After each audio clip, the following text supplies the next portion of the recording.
underneath my house, I need another house. So I'm building a bunker.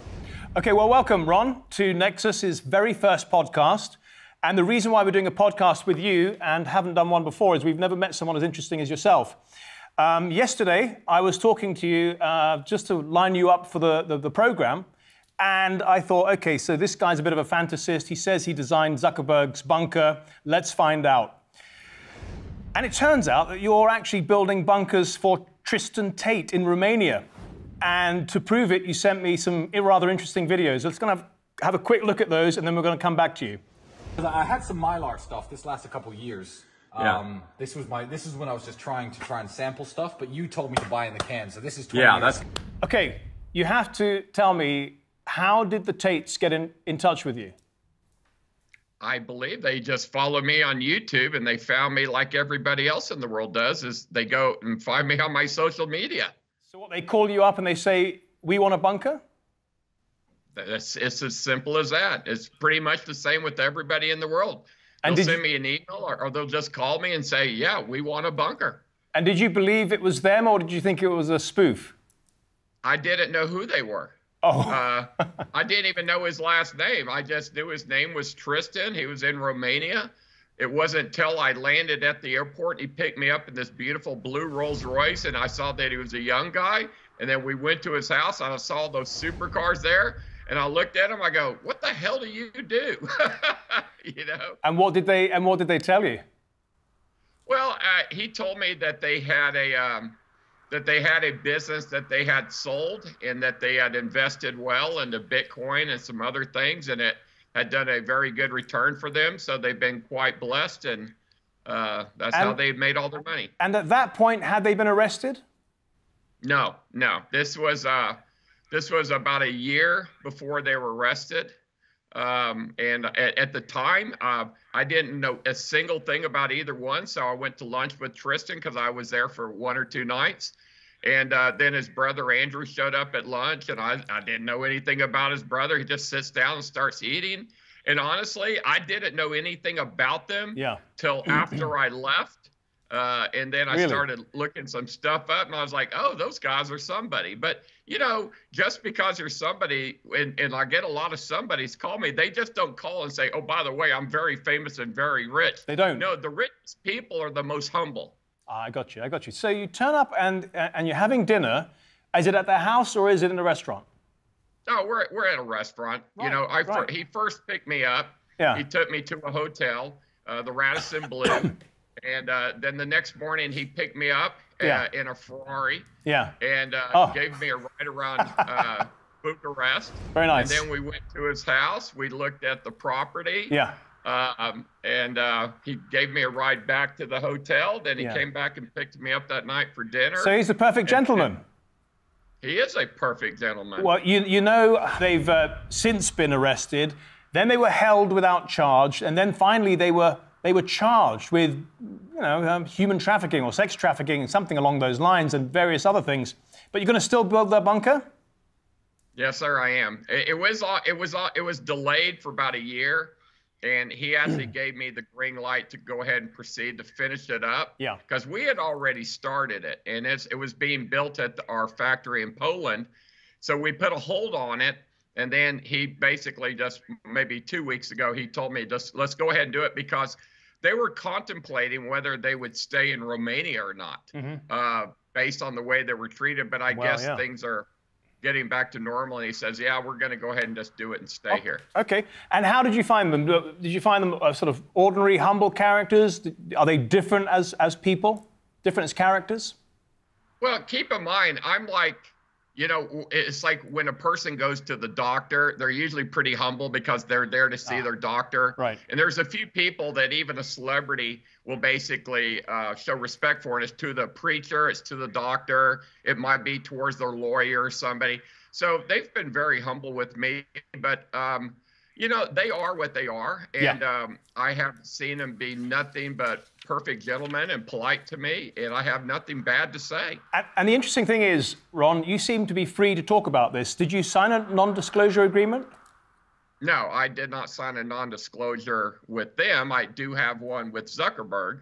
so I'm not at liberty to talk too much about what he has going on. All right, well, let's get into the details then. So the Tate brothers live in Romania, and they call you up. They say, we want a bunker underneath our house. And how far have you got with that? Did they tell you why they wanted one? He's like most of my customers. It's part fantasy and it's part, look, when you have all the money in the world and you've got enough money that you're buying supercars and Ferraris and Lamborghinis and you're just parking, you're running out of things to buy. So a lot of my customers, I think buying a luxury bomb shelter is just the next cool item on their list. Of course, they hope they never need it, but they think it's cool to have it. So if you can afford it, why not? You've got more money than God at times. So he's not anticipating, Tristan Tate is not anticipating a particular world event. He's just saying, I want it just in case. I haven't really asked him all the details. Now, when I was there, I was the first person to film them when they got out of jail. I just happened to be in Europe and I popped into Romania and I went by his house and all the cars were gone. And the only car that was left there was that red Russian car. And he actually showed me his food collection. He was asking me about what kind of foods to get. So he showed me what he had. So Tristan does have somewhat of a prepper mentality because he's buying the food, he's getting the supplies, he's getting the bunker. So, you know, he obviously is a prepper. Okay, let's talk about the bunker itself then. Is it your biggest one? You know, the Fat Boy? The Fat Boy is too big to be delivered to his job site because the power lines, like you've been to his house before, you know what I'm talking about. When you drive up the road, the power lines are so low, we can't deliver a bunker that big to the property. So what we're going to do is make some smaller pieces, bring them there and assemble them all on site. Mm-hmm. But when he's done, he'll have much bigger than a Fat Boy. Well, you sent over some video of his backyard. Let's have a quick look at that. And he's got something like a couple of acres. So the plan is to what? Dig underneath and just install those modules and put them all together and then link them up to the main house? They're going to link up somewhere. Yes, there's going to be a secret passage that comes up into the property. I should not say where it's going to come up exactly, but there will be a secret passage to a secret tunnel that leads to probably a not so secret bunker, because normally I would never in a million years talk about one of my clients, but he lit it out first. Yes. And I said, do you mind if I talk about it? And he's like, I don't care. I have spent $3.9 million. All right, let me at least show him what it is. You could show him what it is. Because I got my house, yeah, and my house has got, what, 12 bedrooms? Underneath my house, I need another house. So I'm building a bunker, a fallout bunker with 10 bedrooms, stripper pole, living room, all the important things you need to survive the apocalypse. That is what I have ordered. It is now under construction. So, you know, he did a video and says, we're building a $3.9 million bunker. You know? So yeah. Very good point. Why would you tell anybody? Because nobody tells anybody when they have a bunker. That's a really good point. Like, you know, if people know you have a bunker, then they know you've got food and supplies and so on. But they're confident enough that they can defend themselves, that they can just say it outright. I guess he feels he's going to have enough protection around that he'll feel safe. So $3.9 million, and apparently, according to our chat yesterday, he gets 70 square meters of living space. It's made of steel. It's quite luxurious inside. You're burying it 2 meters underground. And now his bunker's 200 square meters. The Fat Boy is a single bunker that's 70 square meters.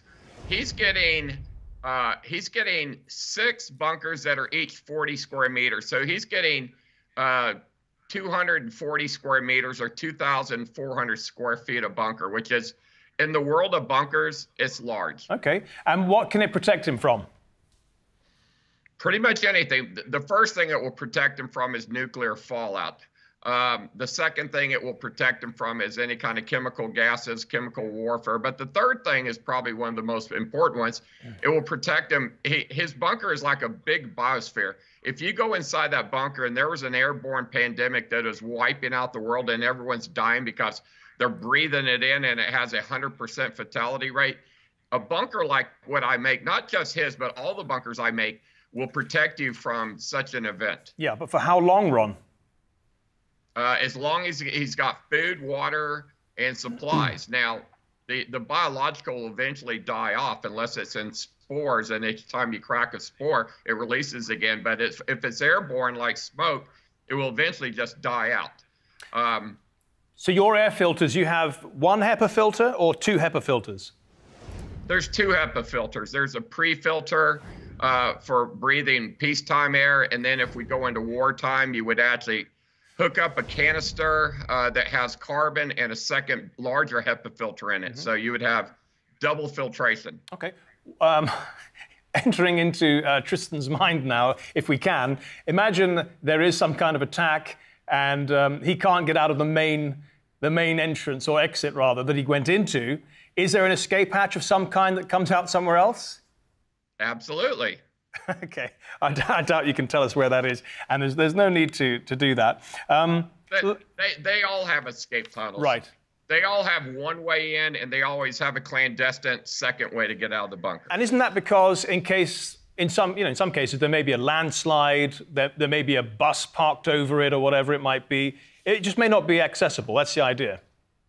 Well, actually, the escape, if something was to fall on the hatch, that's what most people think. Right. But the way I think, you see, if people think different around the world, Americans think that if we're ever attacked or there's an EMP in America, we're not worried about being invaded by Russians or Chinese or Iranians or North Koreans or anybody like that. We're worried about other Americans. Yeah. There's so many guns in America. We are worried about hoodlums and thugs. So really, the escape tunnel is a flanking maneuver that if someone's trying to lock you in or to kill you in your bunker and lock you in and block off your air pipes or anything like that, that you have a way to flank them and defend your bunker or escape. Other Americans and the federal government, perhaps? Well, you laugh it off, but I mean, just an aside, but are Americans concerned? I mean, that's why you have a Second Amendment, isn't it, to protect you against a tyrannical federal government? Well, the problem in our country right now is our government. That is, the current government is the big problem in America. America is so divided right now that if we're not in a revolution or a civil war within a decade, I would be absolutely shocked. I wouldn't be even surprised. If Donald Trump loses the election in November, there will probably kick off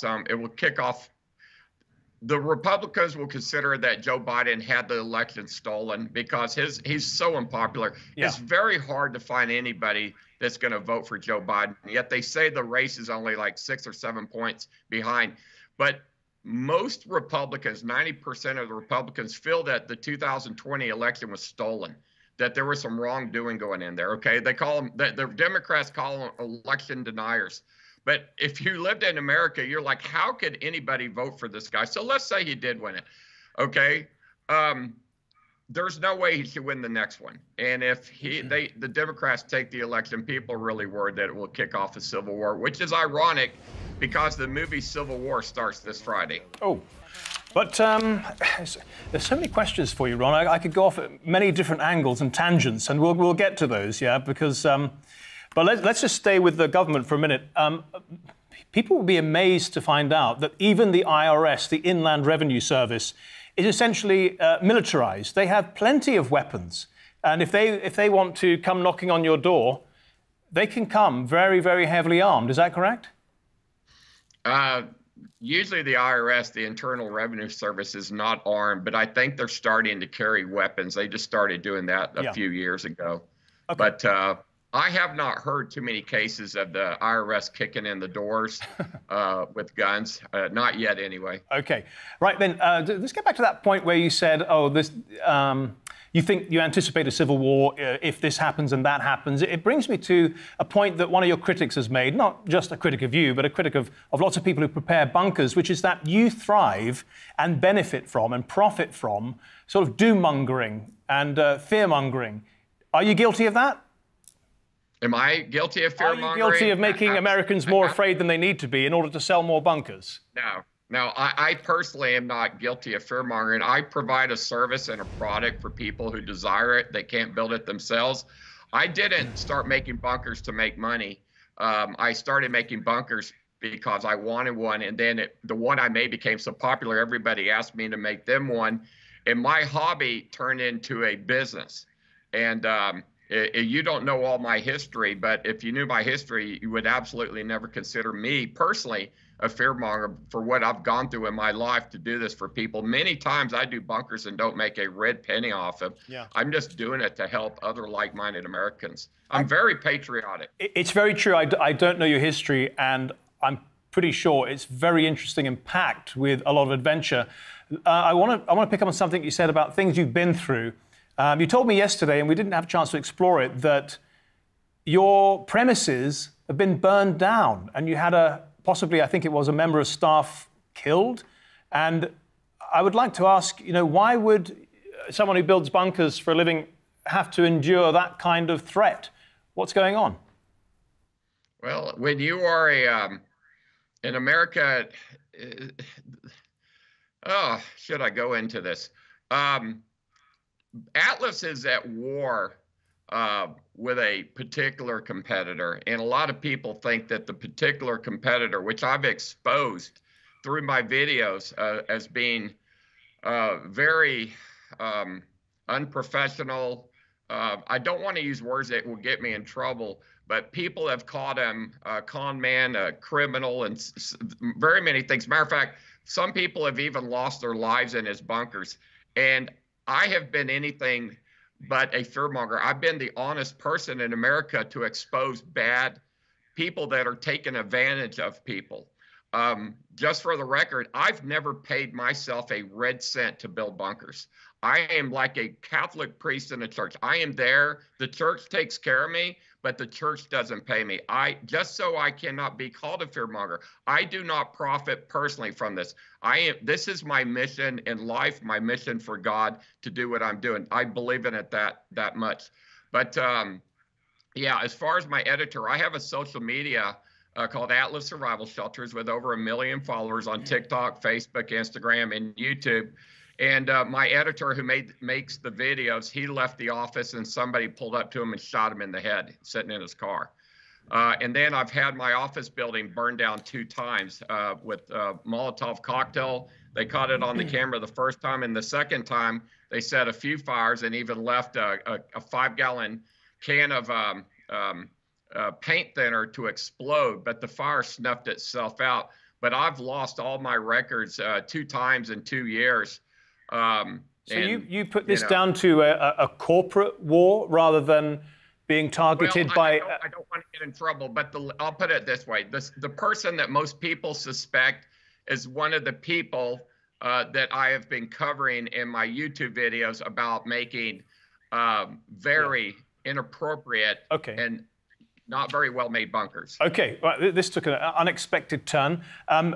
Maybe we should just say that we're not casting aspersions on anyone in particular, because I've never heard of this story before. But has the police? No, it's very surreal. Oh, trust me, because I pulled for me too.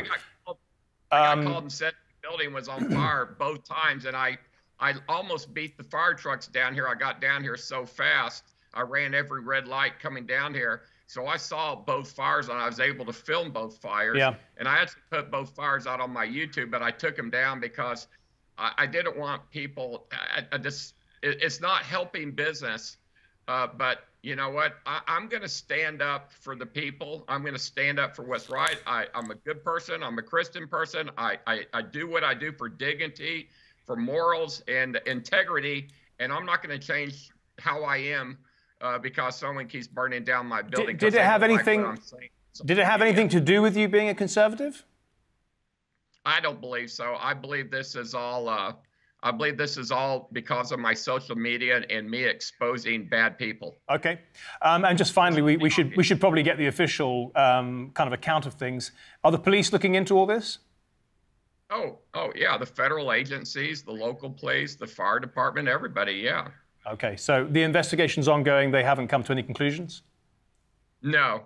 Let me ask you about, now, I was going to say your most famous client, Zuckerberg, but apparently I don't know if I'm allowed to say. I don't think people could guess, but apparently you've just made a bunker for someone even more famous, but you're not allowed to talk about that one. Well, yeah. It will come out. It will come out who they are in about 2 months. Right. Because they're doing something with it. Okay. Mm-hmm. But the only people that have exposed it, I did something with is Kardashians, Tate brothers. Zuckerberg didn't come out with it. As a matter of fact, it was 3 years ago, and I'm not allowed to talk about it because I signed an NDA. But I can just confirm that there was some contact made. He probably did something, and it's not what the media says. I can confirm that he doesn't have a $50 million bunker. I can confirm that he's not done anything different than any of the other wealthy people are doing. Well, I mean, the news reports say that he has the bunker on an island of Hawaii, and it's 5,000 square feet. It's $100 million. It has its own energy and food supplies and so on. It's a doomsday bunker, et cetera, et cetera. But you're saying it's not nearly as glamorous as that? No. I'm not allowed to say too much about it, but it's not much different than the Tate brothers. I'll put it that way. Understood. Well, that's a real shame because the way it's being reported, you expect, swimming pools and jacuzzis and, banqueting rooms and so on. But it's none of that. It's just about. That's the thing that people don't understand. The bunkers that keep you safe and are most frequently used, even by rich people, then they're the kinds of bunkers that you build. Is that right? And they're not the ones with an entire underground village. Just because people are rich doesn't mean they're stupid. Quite the opposite. The richest people are the most humble people in the world. They don't talk about their money. They're not braggadocious. And the ones that would be braggadocious, I typically don't work for. But most of my customers, I will say this, 99.9% of my customers are torn from the same piece of cloth. They're usually conservative, Christian, gun owners in America. Democrats, for some reason, unless you're a billionaire Democrat, don't buy bunkers. So ironically, every bunker I've made for a Democrat was a billionaire Democrat, and there's only been a few of those. Okay. Any you can any you can talk about? Well, there's only 3 famous names I can drop, and that's Tate brothers, the Kardashians. And the Kardashians, because I was on they had me on their TV show, and they were in the bunker, Kim and Khloe. And so, we shot the episode of the bunker. So it's obvious. I'm not letting anybody. Fair enough. Okay. I am not going to reveal my clients other than, I'll put it this way. Mm-hmm. Nobody in my company even knows who my clients are. Matter of fact, when we had the fire, we lost a lot of their names. We had to find them by my phone messages, or they had to reach out to me and contact me because we don't electronically file their names in our computer. Yeah. They're literally on a piece of paper on the board, and all we have is their first name. Let me ask you this. I don't want anybody to know who my customers are, their phone number, or where they live. I think that's pretty sensible for someone who's building security bunkers. I think it's fair enough. In terms of the main reasons across all your clients, is it simply that they've got too much money and they've run out of things to spend on, or as some would say, or do any of them know something that we don't know? Something bad. They're not spending. Most of them are not spending it just to have fun. They believe that in their lifetime, in the near future, or in their children's future, that there's a possibility that there could be World War III, and they want to do everything they can for their children and for their family. And unless they can jump on a spaceship and go to another planet, this is pretty much the only thing you can do. And you got to consider the facts that if the president, which is probably the most powerful person in the world, the president of the United States, if he is threatened, they do the same thing for him. They take him down into the Doomsday bunker.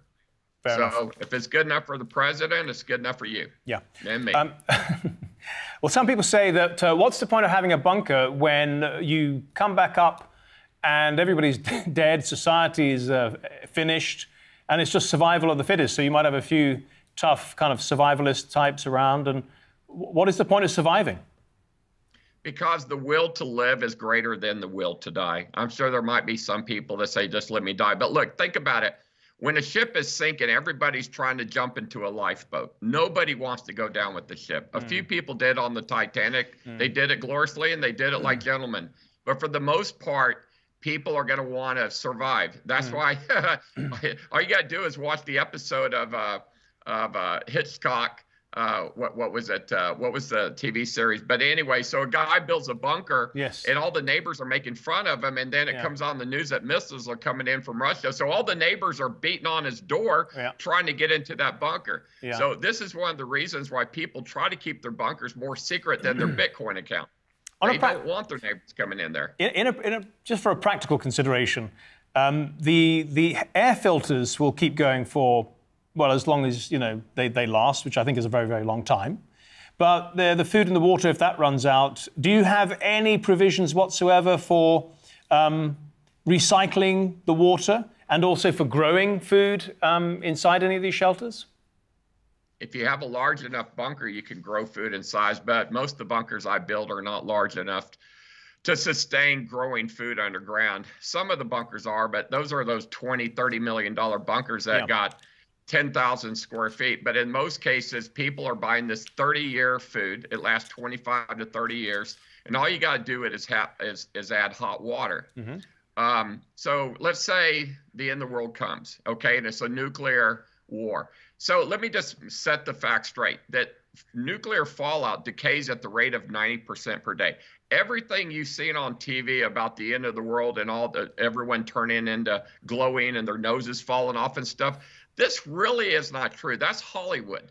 Now, that might happen if you're around a nuclear meltdown, okay?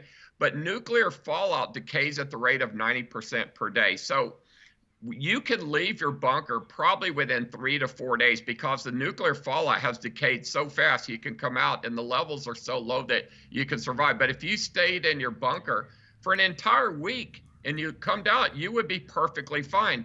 In Europe, in Switzerland, in Finland, there's bunkers for every person in the population there. Even those bunkers are only equipped with 2 weeks of food.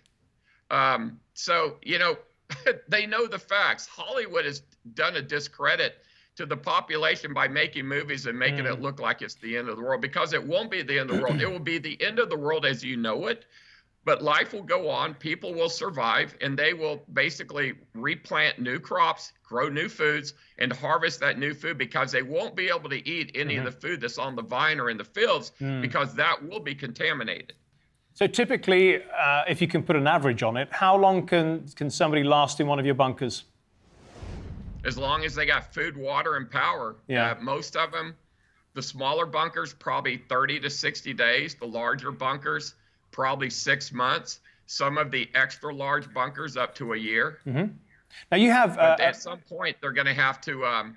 at some point... Now, let me clarify that. If you have the right bunker and you're tied into a water well, you're going to have unlimited water, okay? And if you're basically recharging batteries and you're on solar panels and the skies aren't covered with cloud cover from all the fires, see, what's gonna cause a nuclear winter isn't the nuclear fallout. The bombs will cause fires.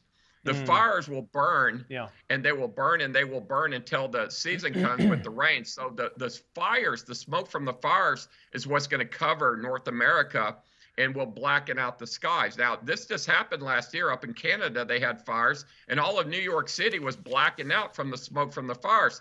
So you multiply that times 100 times, that's what would happen, okay? The nuclear fallout isn't going to do as much damage as the smoke is from all the fires that are burning. Right, okay. Now listen, one of your biggest videos on your YouTube channel is about Bill Gates. It's not your biggest by far. I mean, you've got bigger, but it's 1.9 million views, and it was quite a controversial video. You were basically saying, well, let's have a listen to it. Billionaires are preparing for the apocalypse. Do they know something you don't know? Another one, Bill Gates fears plague that could wipe out humanity.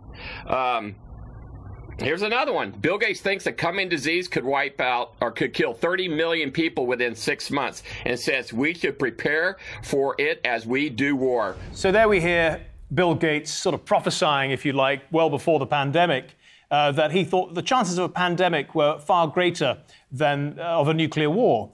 And then, you know, shortly afterwards, we had a pandemic, didn't we? The coronavirus pandemic. Why did you make that video? Well, Bill Gates built a bunch of bunkers back in 2017, 18, and 19. So I did the video called, Why is Bill Gates Building So Many Bomb Shelters? And no one really knew when I made the video because the video was made and released 6 months before the COVID hit. Okay, so there's a lot of conspiracy theories because his exact words were, I put the likelihood of a pandemic greater than Ebola in my lifetime at greater than 50%. But he said, I put the likelihood of nuclear fallout as rather slim. Okay, and then the COVID happened. So there's a lot of conspiracy theories that he knew that it was coming or something like that. I think it was just freakish timing because unless Bill Gates is just the most evil person on earth, but there are people on this planet that would like to save the planet, okay, that are very powerful. And of course, that New World Order would like to see the population down to 500 million. So I said this to people yesterday, I probably said it to you as well, that, you know, in 1940, the global population was 2 billion people, and today it's coming up on 8 billion. So in 80, 85 years, we've quadrupled the population on Earth. So if we quadrupled the current population and we go out to the year 2100 now, you're talking about 30 billion plus people. The planet can't sustain life for that. So nature usually has a way of thinning the herd. It does it on deer, it does it on fish, it does it on wildlife, ducks, geese, all kinds of birds. You know, it gives it a pandemic, brings the numbers down, then they come back. So if nature doesn't do it, there are people out there that believes that mankind needs to step in and do it. And these kind of people scare people because there's a lot of people that have the same conspiracy theory that there are people that want to depopulate the earth to save the planet. And if this would happen and there was an airborne pandemic that could wipe out the population but not destroy the planet, they want a place to go. In my bunkers, the way I make them with gas-tight doors with the proper HEPA filter systems and everything I have, as long as you're in my bunker, you would be safe from this type of pandemic that could be airborne. But this is what I see in a lot of the comments on YouTube, on your channel, and on other channels as well, is that the very people who are buying bunkers in order to protect themselves are also the ones who are likely to cause the event, whatever it is, whereby people would need to protect themselves from bunkers. And absolutely. Yeah. Absolutely. Of course. Of course? What? You say of course, and it's kind of beguiling to say, New World Order, they want a population of 500 million globally, and they won't stop at anything to make it happen. But where's the evidence for this? Well, I don't know what goes on behind closed doors at these Bilderberg meetings and somewhat, but I imagine this depopulation of the world is probably things that are spoken behind closed doors with just a very few people, and God only knows. You know, at this point, it's really a conspiracy, but all the arrows point towards people thinking that way. Otherwise, there wouldn't be such things as the New World Order. Matter of fact, go to the Denver airport. You know, I don't know, I did a video about the Denver airport. When you go there, they did a cornerstone there, and it says a New World Airport, okay? And it has the Mason symbol on it, okay? And of course, their philosophy is to control the world at a population of 500 million people. And that bunker at the Denver airport, which is underneath the airport, I have associates that worked on the bunker. They won't admit to it, but it's there.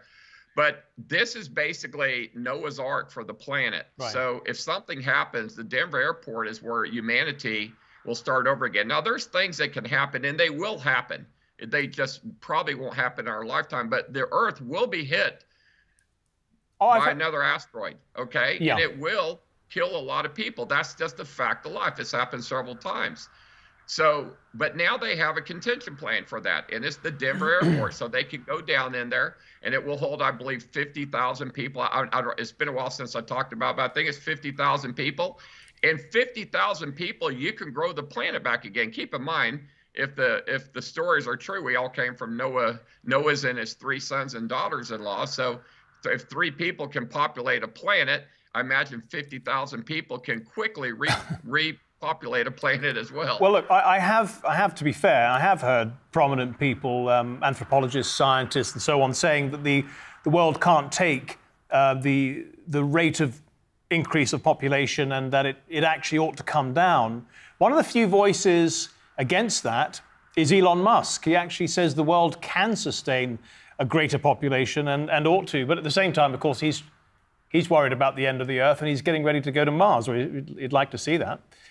So I suppose it's not a conspiracy theory as far as that goes, but the idea that they then actually kind of set into motion events that bring about the apocalypse, that's harder to believe. But anyway, look, let's talk about this film by Barack Obama. Have you seen it? Say Goodbye to the World, or Leave the World Behind, or whatever? I actually have not seen it, but I heard about it. But well, you know, he partly produced it. Yeah. But the video coming out this Friday, called Civil War, that was produced by Barack Obama. So I'm sure there's a political message in there. I'll watch it this Friday, and we'll find out what it is exactly. But I'm sure. In Leave the World. In Leave the World Behind, I think the idea is that there's a massive cyber attack, and it's the end of the world, and there's complete chaos. I'm just wondering why they're coming up with so many. There's also silos. Why the end of the world is being fictionalized and put out there so much lately. It's almost a brilliant kind of marketing campaign for you. But do your sales go up when these sort of movies come out? There hasn't been many of these movies to come out for me to even to see a number like that. I mean, we'll find out this weekend. But my sales do spike when the Ukraine war started. There was a spike for 2-3 weeks, and it stayed steady since then. There's been a spike since the Israeli-Hamas conflict, and of course, it really started when the COVID started in 2020. That is when the big spike started, and it's maintained. But my business has really been built around when people build their new house, that we put in the bunker underneath the house, kind of like a basement or a wine cellar or a vault. And then we do a secret passage behind a Murphy door or some sort of secret bookshelf that opens up. You open it up, you go down there, and you got a safe room in case somebody breaks in the house or they shoot up the house. There's a conflict, there's tornadoes, there's some kind of war. And in the meantime, you can use this shelter as a root cellar for food storage. You can use it for a wine cellar. Americans, because we have so many guns here. I would say a lot of my customers have 100 to 400 guns, and they'll use them as a gun vault. Wow. So there's many reasons for me to do what I do. They don't all have to be bomb shelters. Yeah, they're all basically made on the same chassis. I've seen a cross-section from your website where you actually slide the kitchen granite top away, and then you can get down into your, what's it called, a bunker cellar or something like that? Safe cellar. Safe cellar. Yeah, I wanted to take away the term bomb shelter because it just sounds so politically incorrect. So I call them safe cellars because it's like a root cellar or a wine cellar, but it's a safe room. So safe cellar is a new term that I've coined, and it seems to be working because I sell these, almost every day to people who see my vision, and I'm fulfilling their passion and their fantasies. And plus, just having a bomb shelter is just cool as hell. It certainly is. Now, Ron, final question for you. If people are watching this at home and they say, I fancy one of these, how much would, a modest safe cellar or bomb shelter, whatever you want to call it, how much would a modest one cost, and how quickly could it get made? The least expensive shelter I have is a precast concrete one. It's relatively very simple. It's just a glorified tornado shelter, but it has an air system in it to keep you alive. Those start at $20,000 US, but the average shelter that I do under a house is about $150,000. And then these larger shelters that I'm doing for the multimillionaires, they're usually 300 to 500,000 because they've got the money to do them. So they'll get them with 2 bedrooms, a living room, a kitchen, a bathroom, a decon room, a mud room, and a generator room. So they have 8 or 9 little rooms in them. And then when you get into a bunker like, you know, what Zuckerberg or Tate brothers have, you know, they're in the $1 to $2 million range on average. And then every now and then you'll get the fluke customer that is willing to spend 5 to 10 million. And then you will get a billionaire every now and then that will spend between 30 and 40 million, and they'll build a bunker that's 25,000 square feet or 2,500 square meters. Have you ever built one like that? I personally haven't. I've sold them that big, but they were used. I acquire old military bunkers and I resell them. So I personally have not built one that big myself yet. Just a really final question for you, Ron, because people will be saying, come on, this guy says he's doing this out of the goodness of his heart and he's not getting rich off it. A few articles have said, you know, you must be, surely. So, I don't know, I'll leave it to you. Are you rich? Am I personally rich? I would say no. But is the company selling a lot? Yeah, we are, but we have it. I consider this company being in R&D for the last 6 years. We've been developing products. So we haven't focused on the bottom line. We've just focused on safety, and knock on wood, we've never had a lawsuit against our company. We've never had an injury, but we are going to become profitable in 2024 and then forward because now we are selling parts. We found our niche. It's like, you know, like a race car team. They race for show, but they sell parts, or they sell cars for dough. Right. Well, I always say I make bunkers for show to show people how I'm doing it, but I sell parts for dough. So the money I will make in the future for the company globally will be selling air systems and doors to contractors and do-it-yourselfers who want to build a shelter for themselves, because I can literally supply you an air system for as little as under $3,000, where you can turn a room into a fallout shelter. Oh, cool. But you know, so there is a budget, a bunker within everybody's budget that's hearing my voice right now. So if you're like, well, you know what, I can't afford that big one, but I do want to have a spot in my house that I could make airtight by putting plastic around the walls and duct taping it and putting one of these small air systems on the wall, you can do that for $3,000 now, because I keep coming out with new products. I'm not saying I'm Elon Musk, but I'm kind of like the Elon Musk to the bunker industry. Right. So, well, there's something for everybody's budget then. Ron, if we come out to the States to cover the election, will you be kind enough to show us around your factory, your plant in Texas? Absolutely. It is a large facility. It covers 10 acres. And there's usually about 50 big bomb shelters here at any time. So we are absolutely open to the public. We give tours daily to schools. School buses pull in here. People like to walk through the bomb shelters and see them. And they're all rather pleasantly surprised at how nice they are and how you don't feel like you're really in a bomb shelter so much. And that's what I wanted to do, was to normalize the feeling that you have in a bomb shelter, so you don't panic, so you could use the shelter for recreation as well as an emergency. And I've achieved that, and we're ready to go global with our product, and we're doing that right now in the Middle East, in Europe, and in North America. Well, we can't wait to try them out. Ron Hubbard, thanks so much for being on our Nexus podcast, our first one. Appreciate it. Thank you for having me. Take care, though.